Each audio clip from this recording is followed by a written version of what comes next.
Hi guys, I'm going to discuss to you the preemptive priority scheduling algorithm. Preemptive priority scheduling is a CPU scheduling algorithm used in operating system to determine the order in which processes are executed. In this method, each process is assigned a priority level, and the CPU is always allocated to the process with the highest priority that is currently ready to execute. Let's start. First, maglalagay tayo ng process ID. A, B, C, D, at E. At ang ating arrival time na may 0, 1, 2, 3, and 4. At ang burst time,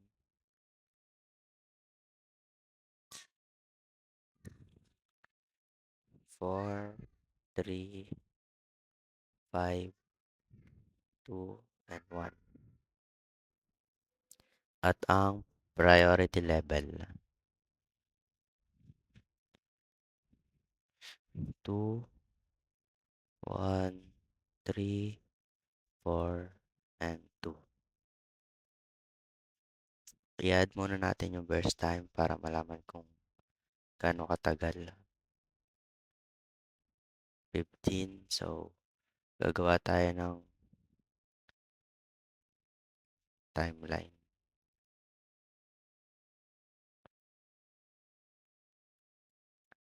0, 1, 2, 3, 4, 5, 6, 7, 8, 9, 10, 11, 12, 13, 14, and 15.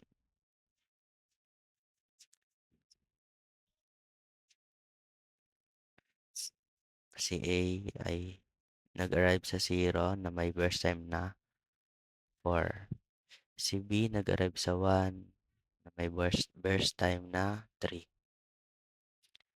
And si C nag-arrive sa 2 na may burst time na 5. And si D nag-arrive sa 3 time 3 and may burst time na 2. Si 4 sa time 4. Ay si E sa time 4. May burst time na 1. Bago ang lahat, gagawa muna tayo ng dalawa. Ito ay ready queue at ito ay CPU.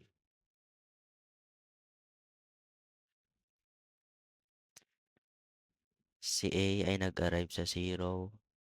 So, lagay natin si A. At si A parang dumadating. Wala pang iba. Ayan, may priority level na. 2. Papasok na agad siya sa CPU kasi wala pang iba. Ayan, nag-execute siya. Tumigil siya kasi pumasok si B. Pumasok si B na may priority level na 1. Mas mataas si B kay A. Kaya si A ay bababa ulit sa ready queue. And si B naman ang sasalang.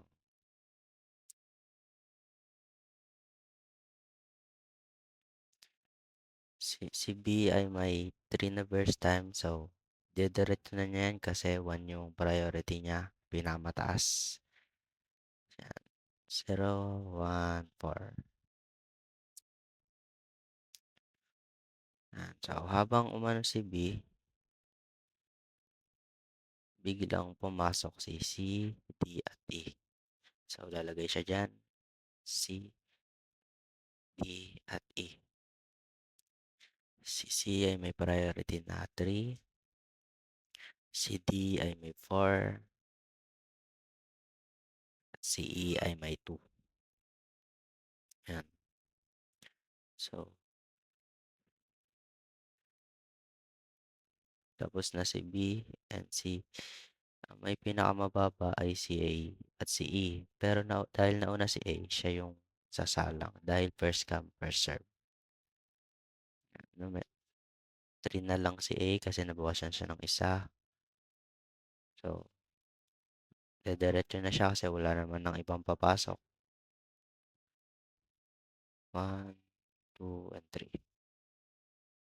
And natapos si A sa time 7.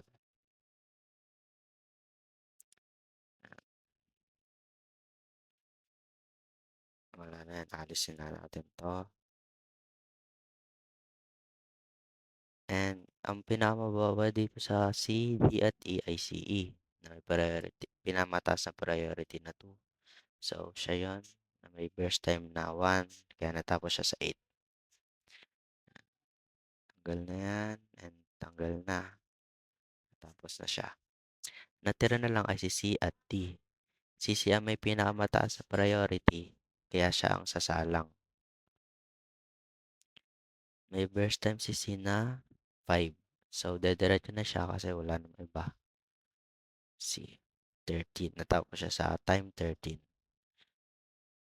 And lastly, si D na may burst time na 2. 1, 2. And natapos si D sa time 15. Ngayon naman, kunin natin yung kanilang average time. Ay, waiting time pala. Waiting time at saka turnaround time. So, waiting time, turnaround time. Sa waiting time, turnaround time, lalagay natin yung arrival time, which is 0, 1, 2, 3, and 4. Sa turnaround time din, 1, 3, and 4. So, titingnan natin kung yung process ID kung ilang beses siya umulit. So, si A, si A, dalawang beses siya umulit. So, dalawang parenthesis.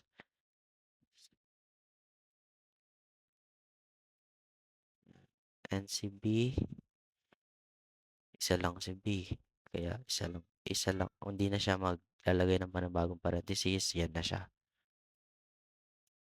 Si C ay ganun din. Isa lang. So, ganun na din. Si D, isa lang din. So, ganun na din. Si E, ganun din. So, ganun na lang din. Yan. Titingnan natin kung kailan yung arrival time ni A. So, nag-arrive siya ng 0. 0. 0 minus 0 is equal to 0. And titingnan natin kung kailan siya na bumalik sa ready queue. So, 1 lalagay natin dyan. And kung kailan siya ulit sumalang. So, 4. 4 minus 1 is equal to 3. 0 plus 3 is equal to 3. Si B, sumalang si B ng 1. Ayan. 1 minus 1 is equal to 0.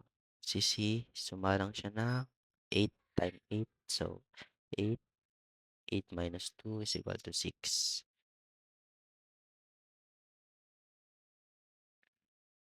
And si D, sumalang ng time 13. So, 13. 13 minus 3 is equal to 10. And si E ay sumalang ng time 7. So, 7 minus 4 is equal to 3. So, dito naman tayo kay turnaround time. Ganun lang din. Pero, ang kukunin natin sa kanya is kung kailan sila natapos. So, titignan muna natin sa kanan.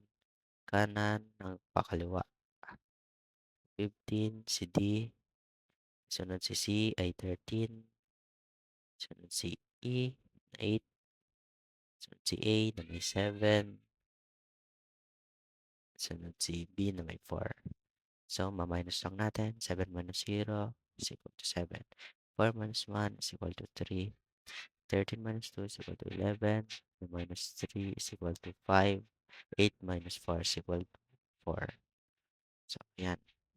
Nakuha na natin yung waiting time and turnaround time. So, kunin naman natin ngayon ay yung kanilang average. Average waiting time. Pag-aadin lang natin 3 plus 6 plus 10, 9 plus 10, 19 plus 3 is equal to 22. Di-divide natin sila sa 5 para makuha yung average. So, divide 5 kasi 5 process ID is equal to 22 divide 5 is equal to 4.4. So, 4.4 ms yung average waiting time natin. And dito naman tayo sa turnaround time. Average turnaround time. Pag-add lang natin. 7 plus 3 is equal to 10 plus 11 is equal to 21 plus 12, 37 lahat. So, divide 5 ulit is equal to 7.4 ms. And ang average turnaround time natin. And dito na natapos. Thank you.